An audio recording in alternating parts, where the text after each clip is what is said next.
Hello friends, welcome back to my YouTube channel. মই অনুৰাগ শৰ্মা আপোনালোক সকলোকে পুনৰবাৰ স্বাগতম জনাইছো মোৰ YouTube চেনেলটোলৈ। আজি মই আপোনালোকৰ সন্মুখত এটা নতুন ভিডিঅলৈ উপস্থিত হৈছো আৰু আজিৰ ভিডিঅটোত মই আপোনালোকৰ সৈতে শেয়াৰ কৰিম, ডিসকাস কৰিম, ক্লেৰিফিকেশন দিম যে হেখতিয়াকে Assam public service commission Assam লোকসেৱা আয়োগ APSC combined competitive main examination 2022 ৰ মাৰ্কশিট APSC তেওঁলোকৰ অফিচিয়েল ৱেবসাইটত পাবলিশ কৰিলে আৰু মাৰ্কশিট দিয়াৰ পিছত বহুতখিনি ক্যান্ডিডেটছৰ কিছুমান বস্তু ইয়াতে ডাউট আছে তো তেওঁলোকক মই সুধিব বিচাৰিছো আপোনালোকে স্যাটিসফাইড হয় নে আপোনালোকৰ ৰিজাল্ট আৰু মাৰ্কস লৈ পেলাই ঠিক আছে বহুতৰ ইয়াতে কোৱা হৈছে যে তেওঁলোকৰ যোনটো এসএ পেপাৰ আছে তাতে এসএ পেপাৰছত মাৰ্কস কিন্তু ফ্লাকচুৱেট কৰিছে এবাৰ তো হেতু ময়ো নিজেও দেখিছো কাৰণ মই বহুত বিলাকৰ মোৰ লগত বহুতখিনি ক্যান্ডিডেটছে তেওঁলোকৰ মাৰ্কসিট শেয়াৰ কৰিছে মোৰ WhatsAppত তো তেওঁলোকৰ মাৰ্কসিট খিনি দেখি পেলাই মই গম পাইছো তাতে এসএ পেপাৰছ খিনি তেওঁলোকে কিছুমানে এসএ পেপাৰখনত বহুত বেছি এক্সেপশনলি হাই মাৰ্কস পাইছে কিন্তু জিএস পেপাৰ কিখনত একেবাৰে বেয়া মাৰ্কস পাইছে এৰাউণ্ড 50 হাউসত 60 হাউসত পাইছে আৰু লগতে তেওঁলোকৰ ইন্টাৰভিউ বহুতৰ যিসকলে ইন্টাৰভিউ যাব পাৰিছিল কিন্তু ইন্টাৰভিউটো এক্সেপশনলি ভাল হৈছে কিন্তু গৈ পেলাই ফাইনাল সিলেকশন নাই পোৱাগে আৰু কিছুমানৰ দেখিছো যোৱাকালি এগৰাকী ক্যান্ডিডেটছৰ কথা গম পালো তেওঁ এসএত আউট অফ 250 বিলো 40 মাৰ্কস পাইছে ডাবল ফিগাৰত পাইছে বিলো 40 মাৰ্কস পাইছে এৰাউণ্ড 30 পৰা 40 ভিতৰত কিবাটা মাৰ্কস পাইছিলে আৰু এগৰাকীয়ে কিন্তু তেওঁ ৰ্যাঙ্ক হোল্ডাৰ হয় তেওঁ কিন্তু বহুতে বেছি মাৰ্কস পাইছে 237 মাৰ্কস পাইছে তো মেবি তেওঁৰ ৰাইটিং স্কিলটো ভাল হয় তেওঁ যিমানখিনি পাৰে ডিটেইলছত দেখুৱাবলৈ চেষ্টা কৰিছিল তো হেতু কাৰণে মেবি এক্সেপশনলি হাই মাৰ্কস পাইছে আউট অফ 250 237 এটো অল আসামৰ ভিতৰত চাগে হাইয়েষ্ট হ'ব কিন্তু যি গৰাকীয়ে বিলো 40 মাৰ্কস পাইছে তেওঁ এতিয়া কেনেকুৱা ধৰণকে এসএখন লিখিছে হেতুৰ ওপৰত ডিপেন্ড কৰিব এতিয়া মই হেতুৰ একো কমেন্ট কৰিব নাযাওঁ কিন্তু ইয়াতে এবাৰ কিন্তু মই দেখিছো এসএ মাৰ্কসত বহুত ফ্লাকচুৱেচন হৈছে আৰু লগতে জিএস পেপাৰ কিখনটো কিছুমান ক্যান্ডিডেটছক কোৱা শুনিছো যে তেওঁলোকে দুইখন পেপাৰতে সেম মাৰ্কস কিছুমানক দিছে তো হেতু বেসিক্যালি দুইখন পেপাৰতে সেম মাৰ্কস দিয়া মানে হেতু কোইনসিডেন্স হয় তো আপোনালোকে হেতু কোনো নেগেটিভ ওয়েট নাভাবিব কথাটো যে আপোনালোকক এনে জাস্ট ৰেন্ডমলি কিবা মাৰ্কস বহাই দিলে তো মেবি হেতু মানে কেনেকৈ কোইনসিডেন্টলি দুখন পেপাৰছত একে মাৰ্কস পাব পাৰে আৰু জিএছত কোনবাই যদি কম মাৰ্কস স্কোৰ কৰিছে এতিয়া ধৰক মই যদি মোৰ মাৰ্কশিটখন মই আপোনালোকৰ সৈতে শেয়াৰ কৰিছো তেতিয়া দেখিব মই এক্সেপশনলি ভাল এনসাৰ্স লিখি আহিছিল ঠিক আছে তো নো ডাউট মই প্ৰত্যেকখন পেপাৰতে এভাৰেজলি দুটামানকে কোৱেশ্চনছ এৰিছিলো কিন্তু যিমানখিনি লিখিছিলো ইন্ট্ৰোডাকশন বডি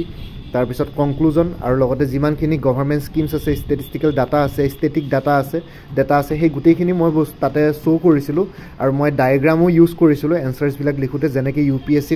ইউপিএসসি লেভেলত লিখে বা তেনেকুৱা ধৰণৰ সিভিল সাৰ্ভিসেছ এক্সামিনেশন দিউতে যেনেকুৱা ধৰণৰ এনসাৰ্স লিখিব লাগে তো মই তেনেকুৱা ধৰণৰ হেতু ষ্টেণ্ডাৰ্ডৰ এনসাৰ্স লিখিছিলো তো মই ইমানখিনি লিখাৰ পিছতো আপোনালোকে দেখিছে মোৰ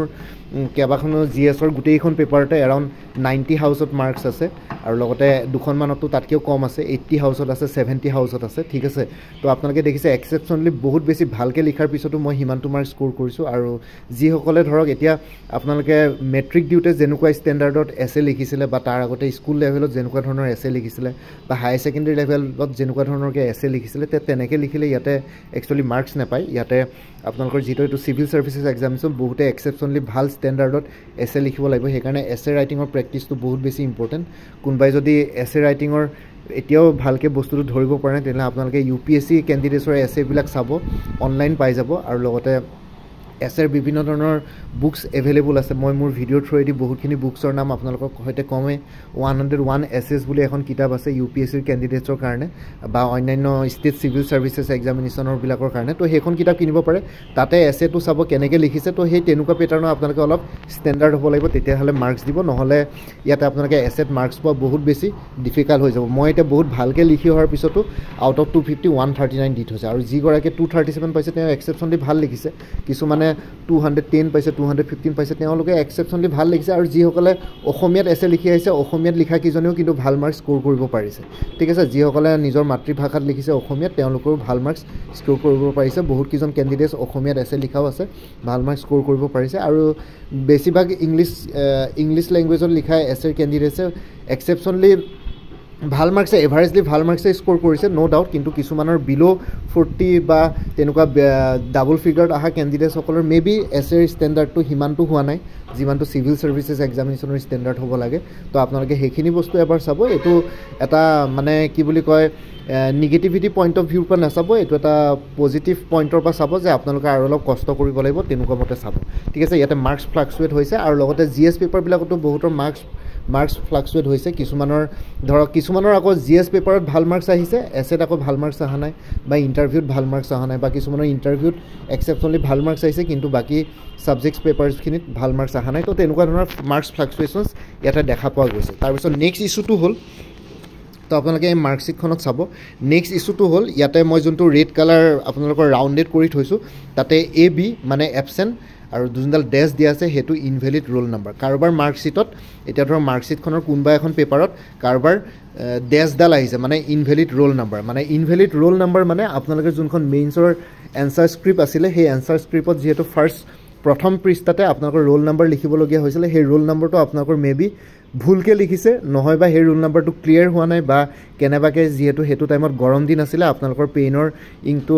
মানে ঘাম চাম লাগি পেলাই মেবি মোহাৰ খাই যাব পাৰে বা তেনেকুৱা ধৰণৰ কিবা হ'ব পাৰে বা এক্সামিনাৰে আপোনালোকে কিবা কাৰণত এটা সংখ্যাও ভুলকৈ লিখি থৈ আহিছে বা কাটাকাটি কৰিছে ৰোল নাম্বাৰটোত তো কাটাকাটি কৰিলেও বা কিবা তেনেকুৱা ধৰণৰ লেটাৰ কৰি আহিলেও বা ভালকৈ যদি ক্লিয়াৰ নহয় তেতিয়াও ইনভেলিড ৰোল নাম্বাৰ বুলি আহে আৰু AB যদি আহিছে কাৰোবাৰ তাতে তেতিয়াহ'লে সেইটো এবচেণ্ট ঠিক আছে কিন্তু ইয়াতে এটা চিভিল ছাৰ্ভিচেছ ৰুলছ মতে আপোনালোকৰ যদি কোনোবা এখন পেপাৰত ইনভেলিড ৰোল নাম্বাৰ আহে তেতিয়াহ'লে সেই পেপাৰখন স্ক্ৰুটনি কৰা নহয় আৰু কাৰোবাৰ যদি এবচেণ্টো হয় কোনোবা এখন পেপাৰত সেইখনো স্ক্ৰুটনি কৰিবতো নোৱাৰে কাৰণ আপোনালোকে পৰীক্ষাটো নিদিলেই তথাপিতো আপোনালোকৰ বাকীকেইখন পেপাৰ যদি এক্সেপশ্যনলি ভাল মাৰ্কছ থাকে তেতিয়া তথাপিতো আপোনালোকৰ ভাইভালে যাব পাৰে বা ফাইনেল এপইণ্টমেণ্ট পাবগৈ পাৰে ঠিক আছে ইয়াতে তেনেকুৱাই তো আপোনালোকৰ এখন পেপাৰ নিদিলে গোটেই কেণ্ডিডেটছাৰটো কেঞ্চেলেশ্যন হৈ নাযায় আপোনালোকৰ UPSCটো তেনেকুৱা ৰুলছ আছে যে এখন বা দুখন পেপাৰ নিদিলেও আপোনালোকৰ বাকীখন পেপাৰ যদি এক্সেপশ্যনলি এতিয়া ধৰক ছাপ'জ ফৰ এক্সাম্পল আপোনালোকে জেনেৰেল ষ্টাডিজ পেপাৰ 1খন নিদিলে ঠিক আছে তাতে বা ইনভেলিড ৰোল নাম্বাৰ হ'ল বা এবচেণ্ট হ'ল কিন্তু বাকীখন পেপাৰ্ছত যদি এবভ 100 120 130কৈ মাৰ্কছ যদি আহে তেতিয়াহ'লে আপোনালোকৰ যদি অভাৰ কাট অফ মাৰ্কছত যদি আপোনালোকৰ কাট অফ মাৰ্কছটো ক্লিয়াৰ কৰিব পাৰে তেতিয়াহ'লে আপোনালোকৰ অভিয়াছলি ইণ্টাৰভিউ কল পাব আৰু ফাইনেল চিলেকশ্যনো হোৱাৰ সম্ভাৱনা ইয়াতে প্ৰবেবিলিটি থাকে ঠিক আছে তো এইটো বস্তু এনেকুৱা কাৰোবাৰ যদি AB আহিছে তেনেহ'লে এবচেণ্ট মানে আপোনালোকে সেইখন পেপাৰ দিয়া নাই আৰু কাৰোবাৰ যদি ডেছ শব্দটো আহিছে তেতিয়াহ'লে ইনভেলিড ৰোল নাম্বাৰ ঠিক আছে তো ৰোল নাম্বাৰটো ভালকৈ ক্লিয়াৰ হোৱা নাই বা ৰোল নাম্বাৰ ভুলকৈ লিখিছে বা ৰোল নাম্বাৰ মোহাৰ খাই গৈছে তেনেকুৱা হ'ব পাৰে তো এইটোৱে ইয়াতে প্ৰব্লেম হ'ব পাৰে তো এইখিনি ক্লিয়াৰিফিকেশ্যন দিলোঁ আৰু বাকী এইবাৰ যিহেতু কম্বাইন কম্পিটিটিভ প্ৰিলিমিনাৰী এক্সাম 2023 17 মাৰ্চত হ'বলৈ গৈ আছে তাৰ কাৰণে এটা ফুল কোৰ্চ এভেইলেবল আছে as per new pattern of APSC CC statement based questions আৰু ডাইৰেক্ট কুৱেশ্যনছ কোনোবাই যদি ল'ব বিচাৰে ল'ব পাৰে ইয়াতে fully solve multiple choice questions পাই যাব গোটেইখিনি 3000+ ছল্ভ MCQs আছে Indian history society art and কালচাৰৰ ওপৰত 3000+ ছল্ভ MCQs আছে ইণ্ডিয়ান পলিটিৰ ওপৰত 3000+ ছল্ভ MCQs আছে জিঅ'গ্ৰাফী ইক'লজি আৰু এনভাইৰমেণ্টৰ ওপৰত 1000+ ছল্ভ MCQs আছে নেশ্যনেল ইণ্টাৰনেশ্যনেল আৰু আছাম কাৰেণ্ট এফেয়াৰ্ছৰ ওপৰত তাৰপিছত 50+ MCQs আছে নৰ্থ ইষ্টাৰ্ণ ষ্টেটছৰ ওপৰত 150 ছল্ভ কুৱেশ্যনছ আছে মেথছ ৰিজনিং আৰু এপ্টিটিউডৰ ওপৰত যোনখিনি আপোনালোকৰ ইম্পৰ্টেণ্ট হ'ব জেনেৰেল ষ্টাডিজ 2 বা CSET পেপাৰখনৰ প্ৰস্পেক্টিভৰ ফালৰ পৰা 320 MCQs আছে জেনেৰেল ছায়েন্সৰ ওপৰত 3000+ MCQs আছে ইণ্ডিয়ান ইকনমি আৰু ইকনমিক্সৰ ওপৰত 15টা ছল্ভ MCQs আছে ইংলিছ কম্প্ৰিহেনশ্যনৰ ওপৰত এই 15টা ছল্ভ MCQs ইংলিছ কম্প্ৰিহেনশ্যনৰ 15টা কুৱেশ্যনৰ ভিতৰতে আকৌ ছাফ কুৱেশ্যনছ আছে তো এৰাউণ্ড 30টা 40টা কুৱেশ্যনছ ইয়াতে কভাৰ হৈছে এইখিনি ইংলিছ কম্প্ৰিহেনশ্যনো ইম্পৰ্টেণ্ট হ'ব from the prospective of general studies 2 বা CSET পেপাৰখন বাকী 275+ MCQs আছে কম্পিউটাৰ নলেজৰ ওপৰত তো টোটেল 17,000+ ছল্ভ MCQs আছে PDF ফৰ্মেটত দামটো হ'ল 450 আৰু চ'ৰ্চটো হ'ল কালেক্টেড কৰা হৈছে ভেৰিয়াছ জেনুইন চ'ৰ্চৰ পৰা ইনক্লুডিং মেটেৰিয়েলছ প্ৰিপেয়াৰ্ড বাই ভেৰিয়াছ কোচিং ইনষ্টিটিউটছ আৰু মাইছেল্ফ ময়ো ইয়াতে আছোঁ মোৰো ইয়াতে অৱদান আছে তো আপোনালোকে যদি কোনোবাই ল'ব বিচাৰে তেতিয়াহ'লে এই হোৱাটছএপ নাম্বাৰটো 9706557851 এই হোৱাটছএপ নাম্বাৰটো মোক মেছেজ কৰি জনাওক যে APSC প্ৰিলিমিনাৰী কোৰ্চটো ল'ব বিচাৰোঁ বুলি আৰু যোনটো হোৱাটছএপ নাম্বাৰ দিয়া আছে সেইটো অকল হোৱাটছএপত মেছেজ দিবৰ কাৰণে এভেইলেবল আছে আপোনালোকে সেইটোত কল কৰিব নোৱাৰিব ঠিক আছে তো কাইণ্ডলি কল নকৰিব মেছেজে দিব তো কোনোবা যদি ইণ্টাৰেষ্টেড কেণ্ডিডেটছ আছে এইখিনি আপোনালোকে ছল্ভ MCQs পাই যাব 17,000কৈ বেছি ছল্ভ MCQs আছে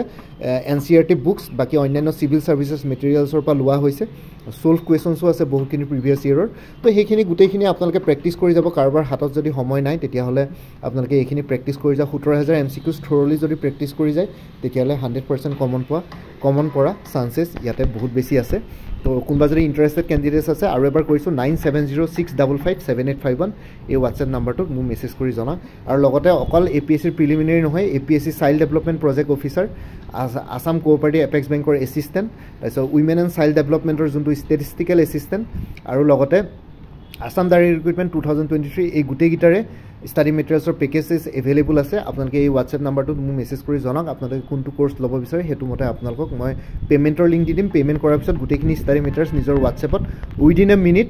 মইতো কৈছোঁ উইদিন এ ছেকেণ্ড পে'মেণ্ট কৰাৰ লগে লগে আপোনালোকে গোটেইখিনি ষ্টাডি মেটেৰিয়েলছ PDF ফৰ্মেটত নিজৰ হোৱাটছএপত পাই যাব ঠিক আছে তো এইখিনি জনাবৰ কাৰণে ভিডিঅ'টো বনালোঁ বাকী এই পেকেজটোৰ ডিটেইলছটো এই ভিডিঅ' ডেছক্ৰিপশ্যন আৰু কমেণ্ট ছেকশ্যনত মই পিন কৰিছোঁ তাৰতে আৰু এবাৰ চাই ল'ব পাৰিব লগতে এই ভিডিঅ'টোৰ ডেছক্ৰিপশ্যন চেক কৰিব মোৰ আৰু এটা চেনেল আছে অনুৰাগ শৰ্মা অসম IQ বুলি এই চেনেলটোৰ লিংকটো এই ভিডিঅ'টোৰ ডেছক্ৰিপশ্যন আৰু কমেণ্ট ছেকশ্যনত দি দিছোঁ আপোনালোকে সেইটো চেনেলো ছাবস্ক্ৰাইব কৰি ল'ব পাৰিব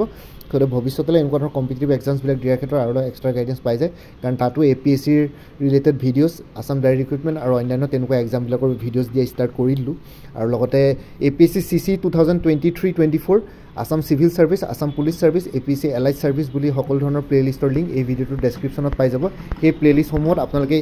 এই পোষ্টকেইটা বা এই ছাৰ্ভিচ কেডাৰকেইটাৰ ওপৰত প্ৰমোশ্যন তাৰপিছত কেৰিয়াৰ প্ৰগ্ৰেশ্যন তেওঁলোকৰ salary facilities parks and benefits আৰু লগতে তেওঁলোকৰ ট্ৰেইনিং প্ৰচিডিয়াৰ সেই গোটেইখিনিৰ ওপৰত ডিটেইলছ ভিডিঅ' পাই যাব তো এই ভিডিঅ'টোৰ ডেছক্ৰিপশ্যন আৰু কমেণ্ট ছেকশ্যন চেক কৰিব তো বাকী ইমানে আছিলে এইখিনি জনাবৰ কাৰণে ভিডিঅ'টো বনালোঁ মোৰ ভিডিঅ'ছবোৰ চাই যদি ভাল পায় মোৰ চেনেলটো ছাবস্ক্ৰাইব কৰি ল'ব আৰু লগতে আপোনালোকৰ যিমানখিনি ফেমিলি ফ্ৰেণ্ডছ ৰিলেটিভছ আৰু চিনাকি এক্সপিৰিয়েঞ্চ আছে তেওঁলোকৰ লগত মোৰ চেনেলটো শ্বেয়াৰ কৰিব লগতে কমেণ্ট ছেকশ্যনত জনাব কিবা যদি কুৱেশ্যন থাকে ডাউট থাকে মই নিশ্চয় আপোনালোকৰ কুৱেশ্যনছ আৰু ডাউটছবিলাকৰ ৰিপ্লাই দিবলৈ চেষ্টা কৰিম বাকী আজিৰ ভিডিঅ'টো ইমানতে সমাপ্ত কৰি আপোনালোক সকলোৰে পৰা বিদায় ল'লোঁ কাইলৈ পুনৰ এটা নতুন ভিডিঅ'লৈ আপোনালোকৰ সন্মুখত উপস্থিত হ'ম তেতিয়ালৈকে ভালকৈ প্ৰিপেৰেশ্যন কৰি থাকক সকলোৱে অল দি বেষ্ট থাকিলে bye and take care friends Bharat Mata কি জয় জয় আই অসম